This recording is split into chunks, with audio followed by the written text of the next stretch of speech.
C7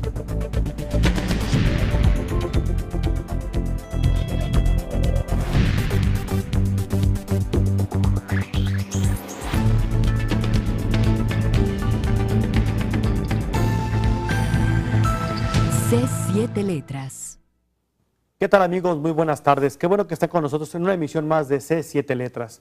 Soy su amigo y servidor Samuel Gómez Luna Cortés, que como cada lunes les agradece su preferencia. Y ya sabe que en este espacio buscamos que usted logre pasar un momento agradable, y este programa va dirigido hacia las masas, a las masas encefálicas. Y ya sabe que a través de la multiplataforma de C7 siempre traemos los mejores temas que sin duda alguna esperamos que puedan ser de su agrado. Y en esta ocasión nos vuelve a acompañar nuestro amigo, el escritor Francisco Santos. Don Francisco, buenas tardes, bienvenido. Buenas tardes, muchas gracias por la nueva invitación. Y aquí estamos firmes, otra vez, haciendo lo como mejor la posible. mandíbula de arriba, Sí, señor. firme y en su lugar. Como debe ser. A ver, don Francisco, cuando hablamos de los artistas o de estos genios, usualmente pensamos en varias facetas. Ya puede ser la pintura, una de las grandes áreas, naturalmente las musas, la pintura, el teatro, la danza, la escritura. Y el tema que el día de hoy venimos a platicar, pues habla de un hombre que tuvo, si me permite la alegoría, muchos ángeles, pero también bastantes demonios. Mucho. Y un hombre que se encargó de plasmarnos aquellos cielos arrebolados, pero también a dejarnos una prosa limpísima propiamente. Y sin duda alguna estamos hablando de nuestro amigo Vincent Van Gogh. Sí, así es. Él, si no hubiera sido pintor, hubiera sido un gran escritor, porque escribió de una manera profunda.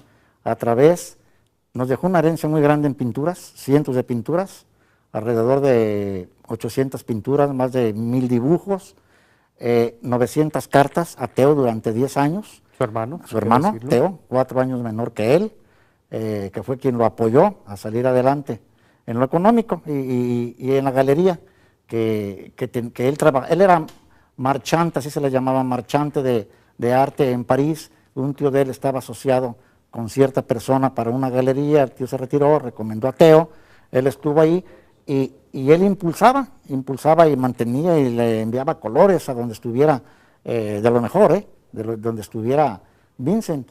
Y él, pues, llegó un momento que fue febril la producción de lienzos, de cuadros. Aquí hay un detalle, lo que manejamos, que dices que tiene sus demonios, etcétera. Sí, aquí han manejado que locura, y que esto, eso no es locura, eso no es locura. Lo que pasa que sí tenía crisis nerviosa. Su madre, que se llamaba Ana, ella padecía ataques epilépticos. Su hermana Guillermina, estuvo muchos años, años recluida en un sanatorio de neuropatías. El mismo Vincent tenía sus crisis nerviosas.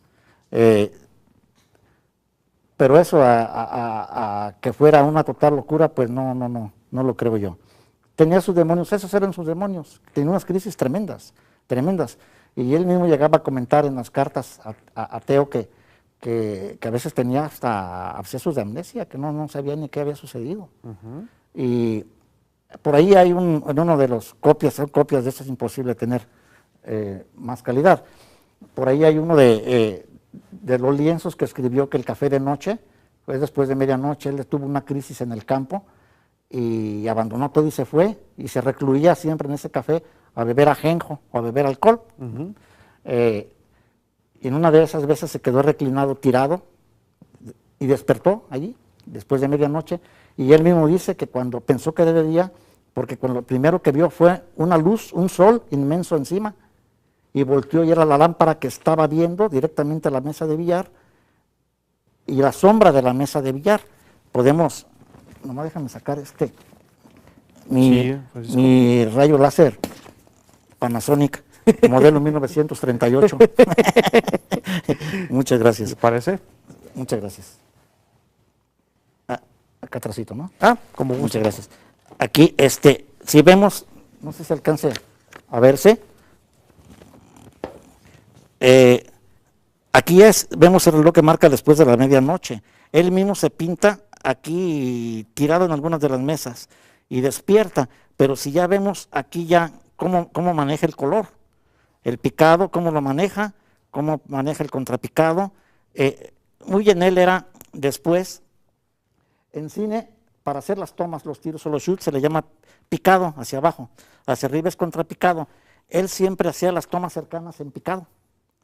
Luego, a la altura de los ojos, al fondo, ya sería fuera el segundo, tercero, cuarto plano, al fondo, al horizonte, y arriba, por lo regular, ponía sobre un cielo azul, escribía, pintaba en dorado las estrellas. Entonces, esa manera de pintar, de ver las cosas, lo envuelve a uno totalmente la pintura. Y es una cosa muy particular de él. Gravita en torno. Sí, muy particular de él. Entonces, de que pues tenía sus demonios, pues también, sí es cierto, pero también tenía sus grandes luces. Cuando hablamos de Vincent Van Gogh, lo posicionamos como uno de los grandes genios de la pintura. Pero bueno, ya sabemos que él no fue uno de los que tuvieron el reconocimiento en vida. ¿Cómo fue la infancia o cómo es el origen de este pintor? Sí, él nació el 30 de marzo de 1853 en una población cercana, en los Países Bajos, cercana a Ámsterdam. Entonces se pasó la niñez ahí en el campo. Su padre, Theodorus, era un pastor, y entonces él lo impulsó para que fuera pastor también. En aquel tiempo, lo que ahora llamamos un seminario, fue enviado a Bélgica, en donde un grupo empezaron a prepararlos. Entonces él, pues no daba la medida, no daba la medida. No era su vocación. No era su vocación, no le veían patas de jinete, simplemente. Entonces lo reprobaron, fue el único.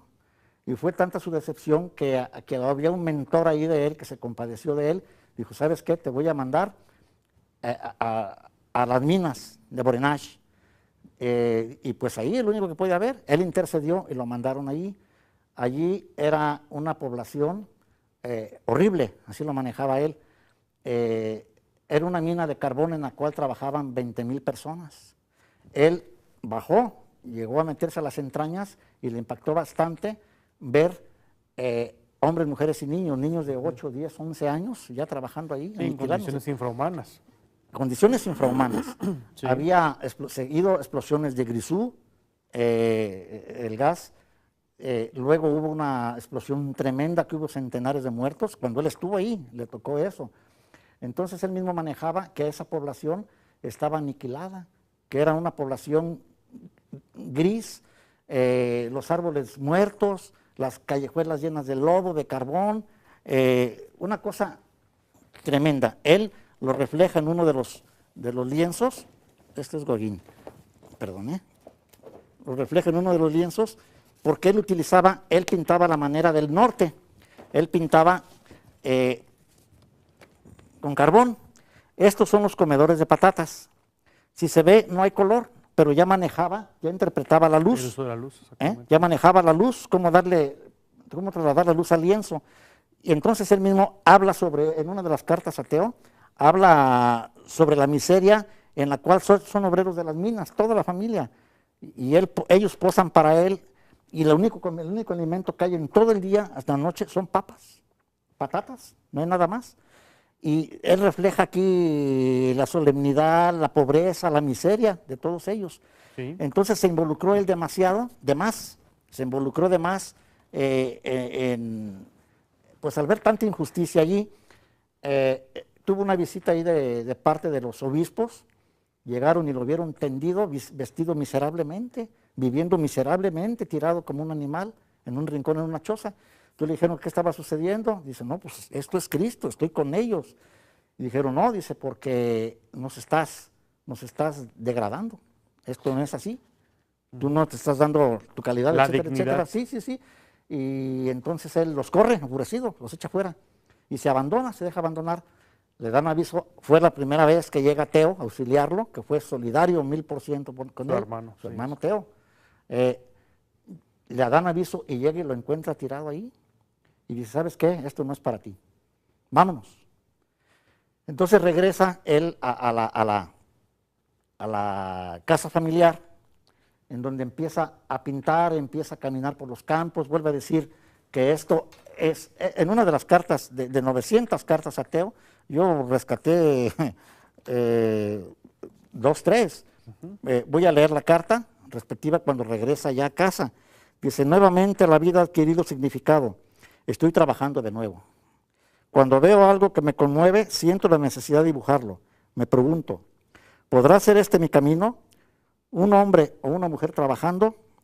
Los surcos de un campo arado, arenas amargas y cielos dorados. Son temas difíciles al mismo tiempo, tan hermosos que vale la pena pasar toda una vida tratando de capturar la poesía que hay oculta en ellos. Ahí nomás. Ahí nomás.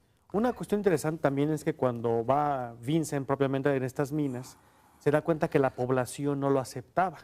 Y una de las cuestiones era que él atribuía por su color encendido, vamos, por ser pelirrojo. Entonces determina que va a hacer trabajos con los mineros hasta que él quede también lleno de este hollín. Y es lo que le va a permitir, y también la solidaridad que les va a presentar, que lo van a hacer un hermano más. Cuando llega, había él como pastor, está en la congregación, está hablándoles, etcétera, a la población, y hay uno que está dentro de la iglesia y está fumando y se está burlando de él, uno de los habitantes. Entonces, de plano apaga el cigarro y se sale. Y cuando termina, él lo sigue. Y le dice, oye, ¿por qué te saliste? Dice, no, pues no quiero saber nada de ti. Dice, ¿por qué? Dijo, no. Dice, pero vengo a ayudar. No, eres uno igual que ellos. Sí. Dice, bueno, y quiero estar con ustedes. Dice, esta es tu casa. Dice, no, aquí duermo nomás 2, 3 horas. Dice, pero yo vivo allá abajo, a 600 metros abajo. Dice, quiero ir contigo. ¿De veras quieres ir conmigo? Sí, te espero aquí a las 2 de la mañana. Y a las 2 de la mañana, por un elevador, tras, y va gritando. Claro. Entonces dice el otro, dice, yo después de 32 años, dice, todas las noches siento terror al bajar. Imagínense nada más. Lo terrible que era aquello. Entonces ve, queda impactado. Entre aquellos eran 20,000 obreros. Claro. Imagínate el tamaño de las borinas de aquellas minas. Era un círculo infernal dantesco. Así es, terrible, terrible. Entonces él cambia, regala sus cosas, sus posesiones buenas y come lo que ellos y viste como ellos. Se hermana. 100%. Y decía que eso era Cristo. Por eso a la hora que llegan los obispos y les refutan eso, pues los manda a volar. Y regresa, se va. Ya tenía fama de sus crisis a pesar de esa edad, porque él empezó a pintar ya pues, un poquito tarde, a los 26 años. Por ahí una de las crisis que tuvo se dio allí en su casa, allí en la zona, porque él tuvo una prima, Kay, que era una viuda muy joven, de poquito más de 20 años, con un niño. Entonces él, pues le encantaba, y la muchacha lo rechazaba, era prima de él, y lo rechazaba rotundamente. Y llegó un momento en que le declaró su amor, y ella pues no, huyó, y luego la fue a buscar a su casa, y la negaron los tíos, los padres de ella. Claro. Y él puso una mano, es verídico eso, puso una mano, por eso lo del atentado de la oreja, pues, que se manejan otras cosas, pero puso una mano sobre una flama, y dijo, no la quito de aquí hasta que ella regrese, y no quitó la mano. Entonces ya por ahí el tío lo aventó, y tuvo una quemadura muy grave en la mano, y ya salió yendo de ahí, ya salió enloquecido. Entonces empezó a hacer fama de loco, el loco le decían, el loco rojo. Sí. El loco rojo. Allí en una población, y usaba siempre un sombrero de piel, de ala ancha, y una chamarra o como un tipo sobre poncho. todo, sí, pero era tipo poncho, pero era de piel de borrego. Y no se lo quitaba. Entonces pintaba en la noche, y cuando pintaba en la noche, en la madrugada, etcétera. Entonces se ponía velas. Si me lo permite, tenemos que ir a un corte y enseguida regresamos para que continuemos con estas velas que aún siguen encendidas por don Vincent. Un momento, regresamos.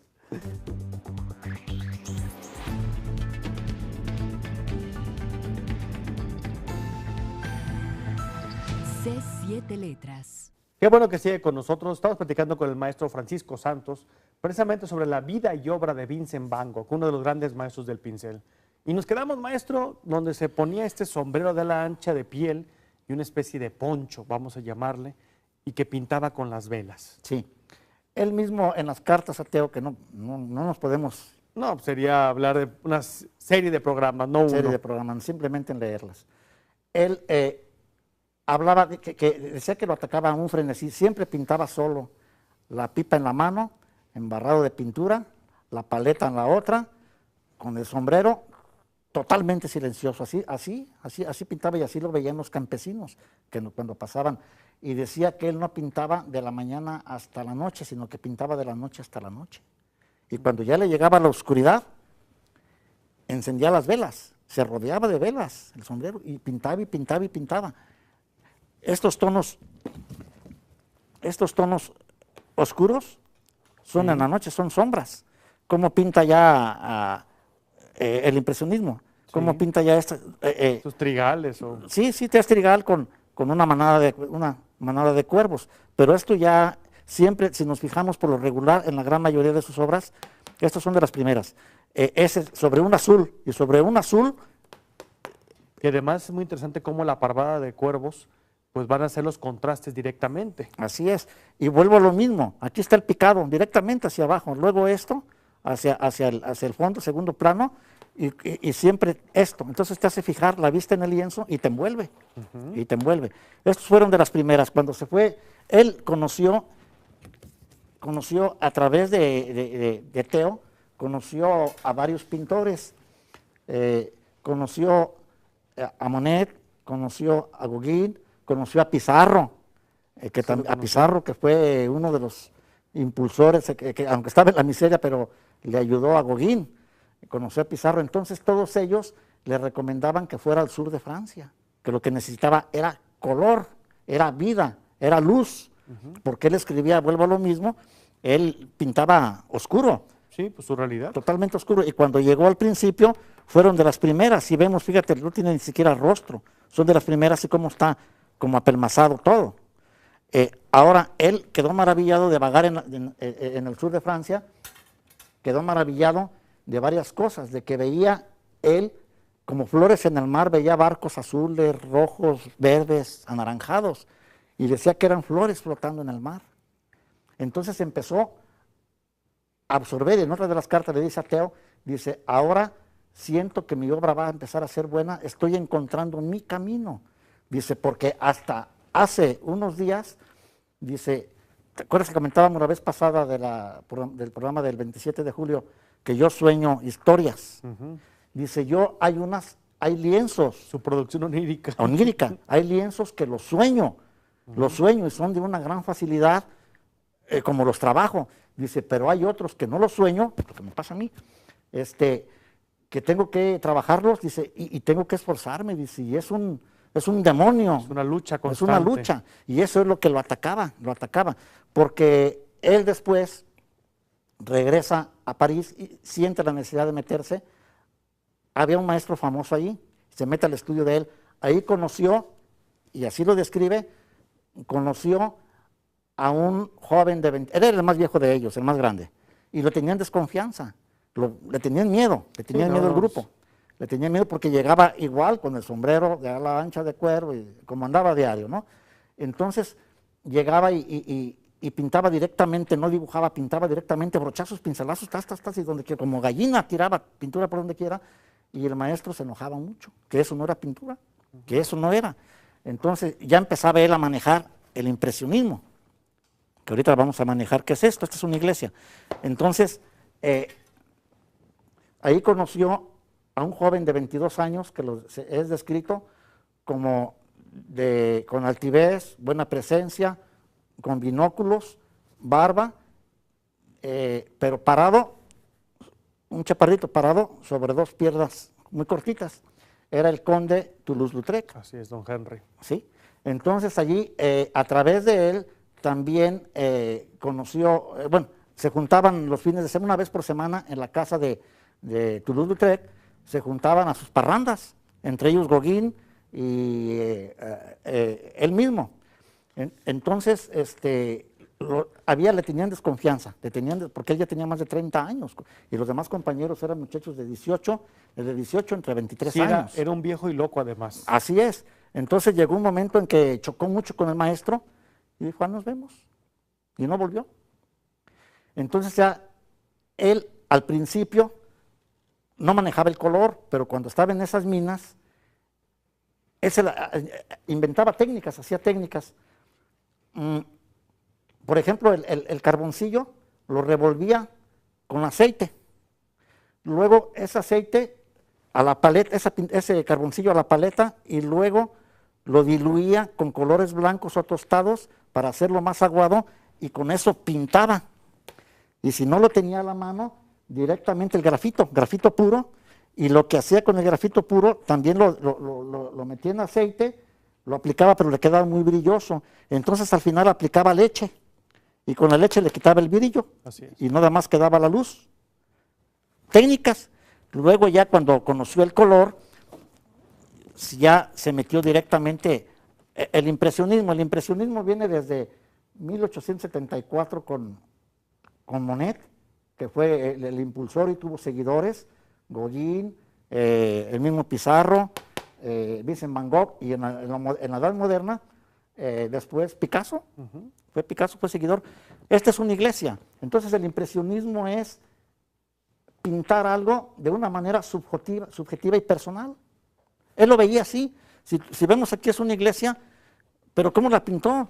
Un techo rojo aquí, cómo deformó esto, los pastizales, y si nos damos cuenta, vemos aquí que no, son pinceladas, no hay nada dibujado. La impresión que él obtenía de lo que estaba observando. Es lo que veía, es lo que veía. Aquí, en Arles, tuvo una de sus grandes pinturas. Por ejemplo, este estudio y este es el mismo, pero un pintado diferente ahora nada más. Si vemos aquí, ya es en la madrugada, no hay parroquianos, salvo una persona o algo así. Vemos la oscuridad más tenue, más profunda, y aquí vemos parroquianos y vemos los coloridos diferentes. Vemos el fondo azul y cómo pintaba las estrellas, como soles. Como soles, vemos el picado, vemos el contrapicado, vemos el fondo. Y ahora, iba esto. Si se dan cuenta, esas son puras pinceladas. ¿Sí ven? Son puras pinceladas. O sea que no hay dibujo previo. No hay dibujo previo. Entonces, por eso le decían los pintores, se salía de molde y decían que estaba loco, que eso no era. Es que simplemente no necesitaba hacer dibujo, él pintaba directamente. Esa es una de sus genialidades y que rompió cánones. Los esquemas, claro. Claro, que rompió los esquemas. Ahora, él no era un tipo ignorante, él era un gran lector. Entre otros leyó a Víctor Hugo, leyó a Esquilo, a Shakespeare. De los modernistas se metió, en lo más moderno, pero de su tiempo se metió en los naturistas, por ejemplo, a Solá, Maupassant. Era un gran lector también.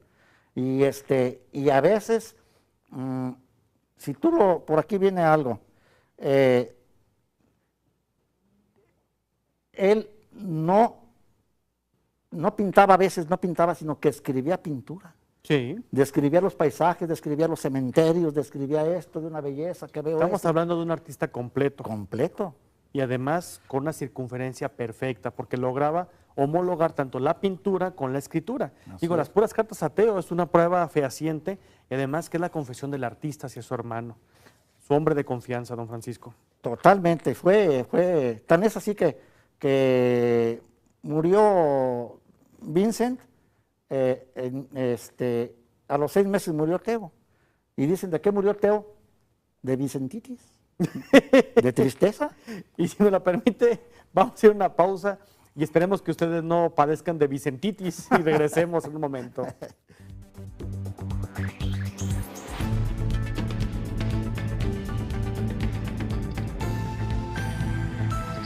C7 Letras. A Vincent Van Gogh, que le gustaba pintar bajo ese inclemente sol de Arles, donde al momento de sentir que prácticamente le secaba el seso, pues comenzaba a correr en estos devaneos que decía que el sol pues, le producía alucinaciones, don Francisco Santos.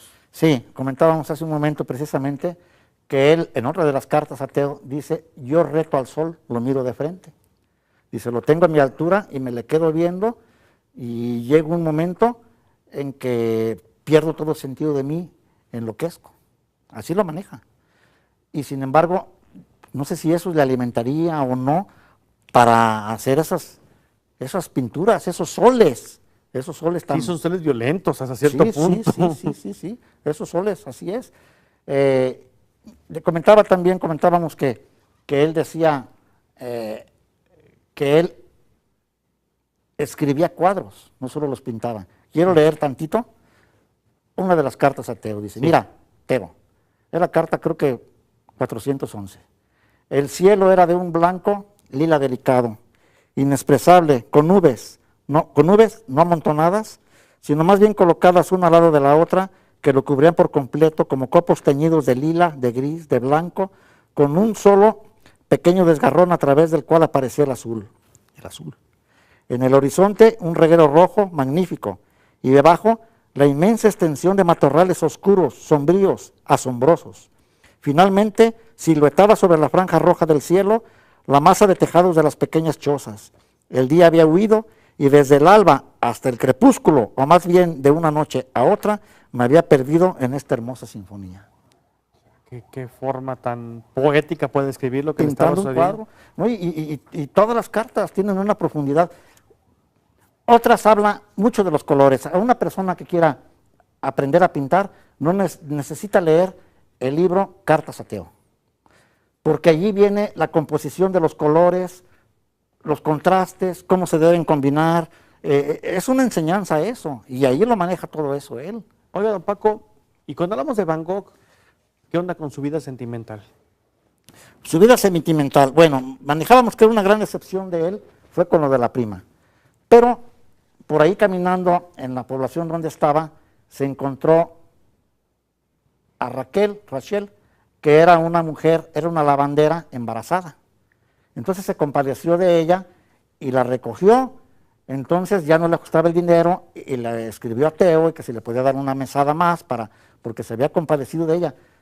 Nació el niño, lo tuvo junto con él, lo vio como su hijo. Era una mujer bastante feíta, según lo que él decía, pero la mujer no soportó la miseria de él. Se fue una semana, regresó otra semana y en eso llegó un aviso que había muerto su padre, el pastor, el padre de él. Entonces junta sus cosas y dice, ¿a dónde vas? Dice, voy al funeral, regreso en 4 días. Dijo, ya no me vas a encontrar aquí. Dice, ya no voy a aguantar tus miserias. Y lo deja. Nunca regresa. Ajá. Él tuvo una serie, al parecer, prostitutas, pero fueron de las más reconocidas. Él tuvo una crisis tremenda, en la cual llegó Teo a rescatarlo, y cuando volvió en sí, dijo, quiero entrar a un psiquiátrico, por voluntad propia. Ah, caray. Entonces, Teo no quería, dijo, necesito controlarme, estar ahí, y entró. Estuvo un año, pero estuvo un año, era libre de irse cuando quiera, estuvo un año que porque la renta le salía más barata. Pintaba a los enfermos, pintaba esto, salía para allá, entraba, estuvo un año. Cuando se compuso, salió. Él idolatraba a Gauguin, a Paul Gauguin, y lo idolatraba. Gauguin era muy exótico, ya había venido de Tahití, se vestía de ese modo, muy exótico. Estrafalario. Y luego él era, por ahí viene la cosa, él era pendenciero, era boxeador y era un gran espadachín. Entonces llegó una miseria, lleno de deudas, Gauguin. Entonces él le pidió a Teo que pagara las deudas de Gauguin y que lo invitara a Arles, que lo mandara, y que ahí se iban a quedar, iban a formar un club de pintores, ahí. Entonces Gauguin... ¿Una especie de sociedad? Sí, una sociedad, sí. Entonces llegó él, Gauguin aceptó, se fue con él, fueron 9 semanas en las que estuvieron ahí, que acabó muy desastroso aquello. Entonces llegó a poner orden, porque vio el cochinero, no sabía cocinar, no esto, desorden todo, lo que llegaba de Teo de dinero en una caja, y de ahí sacaban tanto nada más de la mesada, para el alcohol, tanto para las mujeres, tanto para la comida, tanto para el tabaco, administrarlos, y tanto para la pintura. Y vivían con orden, él estuvo de acuerdo. Pero aquí tengo una pintura, esto que voy a mostrar aquí no es de, gracias, no es de, estas pinturas son de Gauguin, pero lo traje porque Gauguin pintó a Vincent, porque salían juntos al campo a pintar. Y así lo vio, así, y barba pelirroja, si tú lo ves, ya alguna calvicie incipiente. Esto es de Gauguin. salían a pintar juntos, pero luego empezaron a tener diferencias, se emborrachaban juntos, se peleaban juntos, se metían en las lesas, a las cantinas, a armar broncas. Pero llegó un momento en que empezaron a chocar y tuvieron una ocasión, un pleito terrible. Entonces se va de ahí Gauguin, dice, no me he largado, dice, porque no tengo dinero, pero ya me tienes harto. Y se va. Entonces dicen que lo alcanza Vincent y que lo quiso atacar, y que no, que se arrepintió y que regresó, y que a la mañana siguiente ya estaba ya vendado y con la oreja, pero ahí estaba tirado grave. Manejan otra cosa, que dicen que más bien fue un espadazo de Gauguin a la oreja, y entonces él, cuando regresa, Gauguin se mete por allá a un hotel, y él regresa a la casa, envuelve la oreja en una servilleta y se va al prostíbulo. Había una muchacha ahí, la más jovencilla, tenía 18 años, la meretriz, la jovencilla. Entonces le dice, toma, guarda esto. Dice, es un tesoro, es un recuerdo que vas a tener toda la vida, es para ti. Así fue. Pero a ciencia cierta no se sabe si él se la corta, él nunca quiso decir. Nunca quiso decir si se la corta o fue motivo de un pleito, un callejón, que el otro le metió alguna rebanada. Entonces ya le escribe, se retira, se va a Gauguin y le escribe a Theo, le dice, ¿sabes qué? Es una persona desequilibrada, yo no puedo estar aquí. Y se va, se regresa a París, no perdieron la amistad, pero nunca se volvieron a ver, se comunicaban por cartas nada más, nunca se volvieron a acercar. Pues sí tenía sus desequilibrios. Sí, no, era un hombre que no solamente contaba con desequilibrios, sino que además era un hombre sumamente violento, pues, sí, en los arranques que tenía de furia, naturalmente. De furia. Vuelvo a repetir, él, había detalles. Por ejemplo, tenía que ir a París, eran varios cientos de kilómetros. Él se echaba la morralla, se alimentaba muy mal. Fumaba mucho el ajenjo y bebía, etcétera, etcétera, y se alimentaba de café y pan. Entonces él, cuando iba a viajar cientos de kilómetros, se echaba eso al morral y se iba caminando. Así, habiendo medios de transporte. Sí, bueno, pero era un hombre desequilibrado. No, pues, no, se iba caminando, se iba por las brechas, caminando. Y luego por allí en uno de los que se llegó a hospedar, de las casas que se llegó a hospedar, era una persona que vendía verdura, un carretonero, y transportaba la verdura a otras poblaciones. Entonces él se iba con él, y distancias muy largas, muy grandes, y luego se regresaba a pie a que lo pescara a la noche. Entonces se tiraba a dormir nomás allá a la orilla del camino. Casi como que si fuera un hombre de la calle, un trotamundos. Y así fue. Ahora él llegó un momento, sí tuvo lucidez de lo que estaba haciendo, porque él mismo lo llegó a decir en otra de las cartas, que su obra era buena, que había encontrado su camino, había encontrado el color y había encontrado la obra. Ahora, desgraciadamente, pues en su tiempo no se vendió como se debió haber vendido. Por ejemplo... Sí, ningún cuadro, de hecho. Sí llegó a ver, no, pero... Bagatelas. Bagatelas, lo que acabas de decir, por ahí mujeres 100, 200 pesos por un cuadro, así. Sin embargo, Gauguin ya figuraba, nomás que era muy derrochador. Es otra historia, que si me vuelves a invitar, manejamos otros personajes. Pero Gauguin era muy derrochador y Theo llegó a comprar telas, a Gauguin, aparte de que era marchante, le llegó a comprar telas, le llegó a comprar, entre otras 3 telas, no sé cuáles serían, en 900 francos, que ya era un capitalito. Sí, no, ya era una suma considerable. A Gauguin. Pero todo lo tiraba y acabó pues también en la miseria, todo endeudado. Pues eso es. Llegó un momento también en que el desorden llegó a tanto que era una constante, una preocupación constante, la que tenía Theo sobre él, y le hacían envío de cientos de cajas de colores, de lo mejor, de lo mejor. Luego llegó un tiempo y se lo llevó porque se casó Theo, y luego se lo llevó a su casa. Él no conocía a la cuñada. A la cuñada, exactamente. Pero pues luego armaba San Quintines también allí.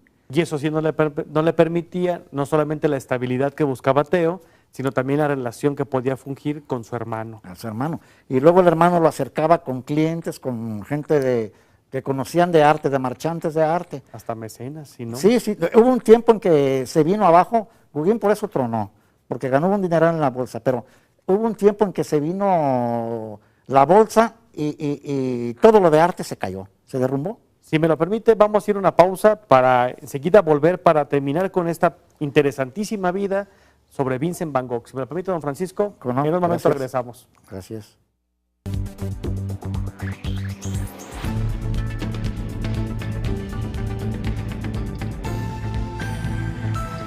C7 Letras. Recta final de este programa C7 Letras y estás platicando con Francisco Santos sobre vida, obra y mitotes de Vincent Van Gogh.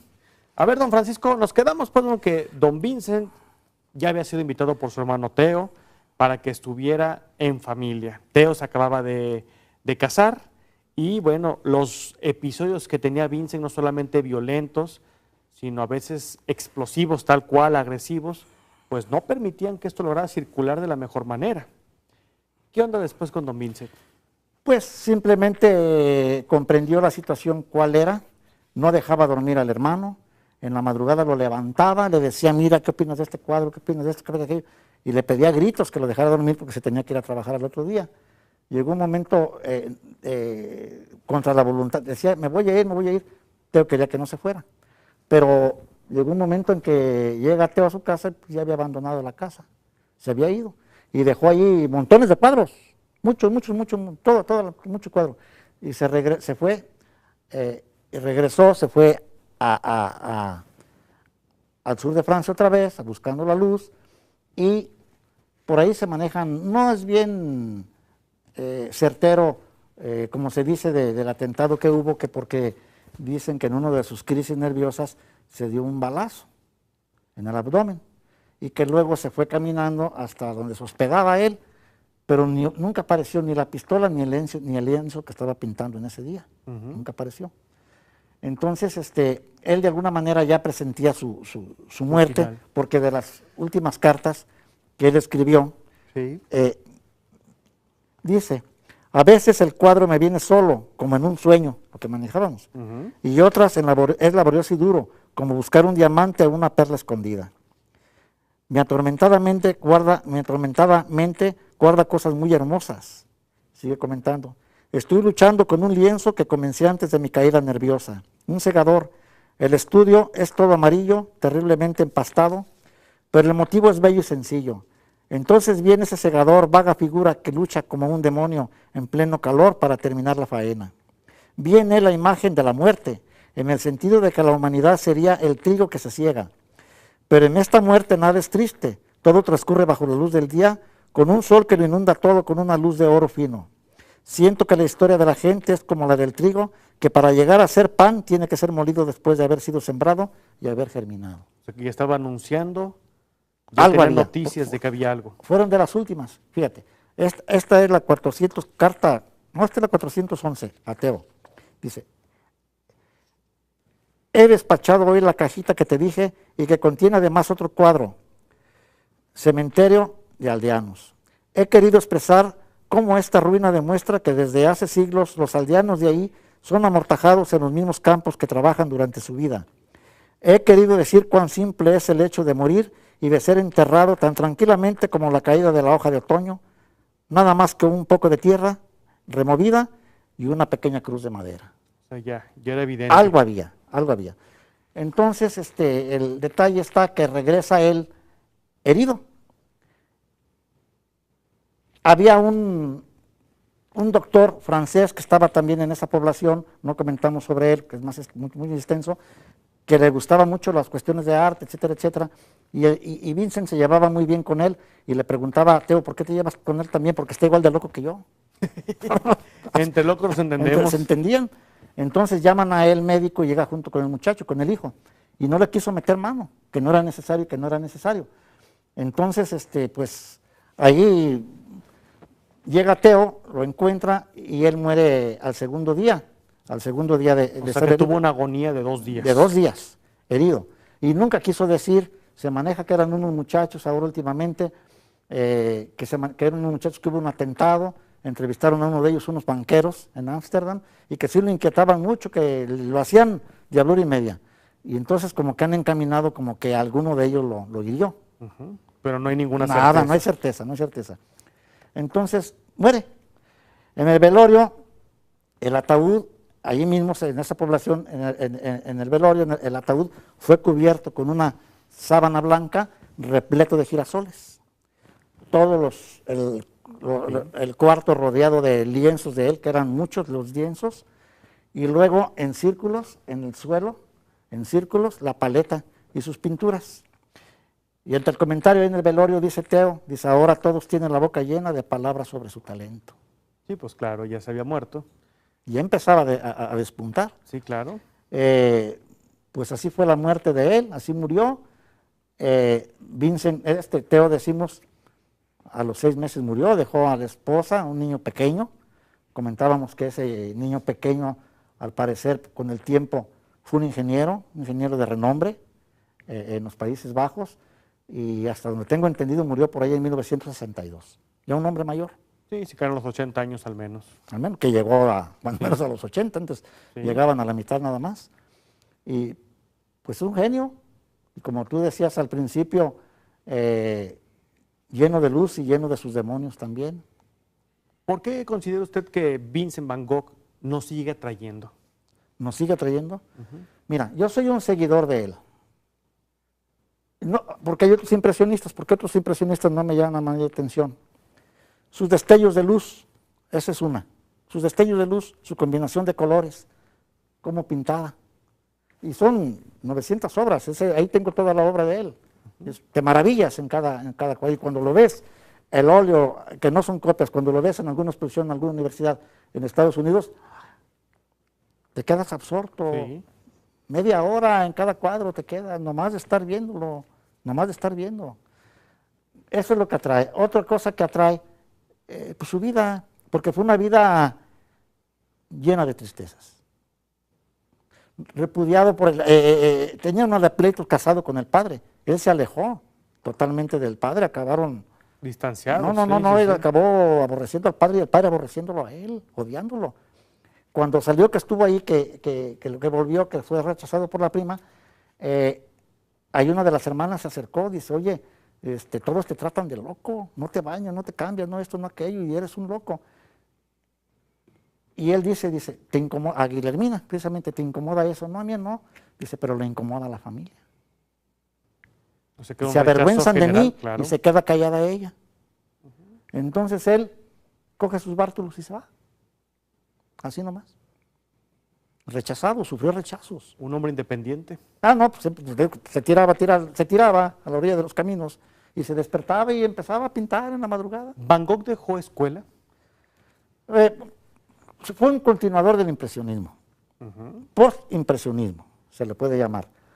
Y pues espero que se haya dejado escuela, si no, imagínate qué tontos serían si no. Yo soy escritor y los escritores, yo soy nadie y aprendo de ellos. A mí me encanta el violín, no sé tocar violín. Si fuera por el violín, imagínate si no aprovechara yo otro de mis preferidos, de Niccolo Paganini. ¿Tú crees que no tenga escuela? Pues, claro, debe tener. Claro que cada quien, como también comentábamos en el programa del 27 de julio, cada quien va cogiendo su camino, su caminito.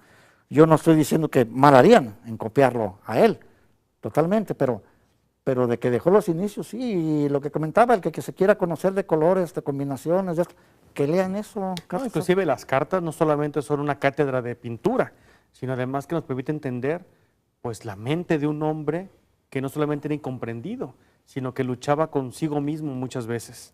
Ahora, si tú lees eso, yo las leí todas, y siguen por ahí estudiándolas en el Museo Van Gogh de Ámsterdam. Hay una muchacha, una jovencilla, que se ha dedicado toda su carrera, su profesión, ya tiene como unos 10 años en esto, simplemente interpretando y estudiando las cartas de Teo, las cartas a Teo, las cartas a Teo. Entonces, si tú lees lo que yo he alcanzado a leer, que han sido bastantes, tú dices, no está loco. No, esto no lo escribe una persona loca. la profundidad, el conocimiento. Mira, simplemente, bueno, no sé, yo como escritor, yo tengo la letra de médico, y toda chueca. Él escribía, si tú ves un texto, yo llegué a ver originales en la Universidad de Estados Unidos, si tú llegas a ver los textos, eran en hojas blancas, letra grande, clara, horizontal, y perfectamente alineada. Perfectamente, cada carta, fueron 900 cartas, ¿te digas? Entonces, dices, ¿cómo una persona... Hablamos de una persona equilibrada. Una persona no hace eso, no pinta eso simplemente. Yo siento más bien que tenía sus crisis nerviosas, como él dice, sus crisis, sus arrebatos furiosos, sus crisis nerviosas. Ahora, como él buscaba tanto la luz, se clavó tanto con lo del sol, que luchaba con el sol. Lo veía de frente, se quedaba, alucinaba con él. Yo siento que eso le llegó a afectar. Entonces a lo mejor fue parte de que era incomprendido. Totalmente, y rechazado. Fue una persona que sufrió. Y ya para el final de la vida de Van Gogh, bueno, como decía la carta a su hermano Theo, ya le comienzan a reconocer que tiene talento a mi hermano. Es que sí vendió lo que te decía, porque en las cartas que él le contestaba y con los colores que le mandaba, que eran cajas mucho color, y de buena calidad toda la pintura, todos los colores y pinceles que le mandaba de lo mejor. Entonces él decía que Madame Néstor, que fulano que para acá, que para allá le gustó el cuadro, siempre así vendía, no las sumas estratosféricas. Y pensar que ahorita, maestro, son uno de los 10 cuadros más valiosos del mundo. No, creo que, nomás no me acuerdo cuál es, y no hace unos cuantos años vendieron un cuadro en $80 millones. Pero mira nada más, hemos llegado al final de este espacio, don Francisco, agradecerle que nos haya acompañado, ya sabe que este es su espacio, pero sobre todo gracias a usted, que nos permite llegar hasta la comodidad donde se encuentra a través de la multiplataforma de C7. Soy su amigo y servidor Samuel Gómez Luna Cortés. Ya lo sabe, continúe en C7, que aquí ocurre lo mejor que usted puede ver. Muchas gracias. Muchas gracias.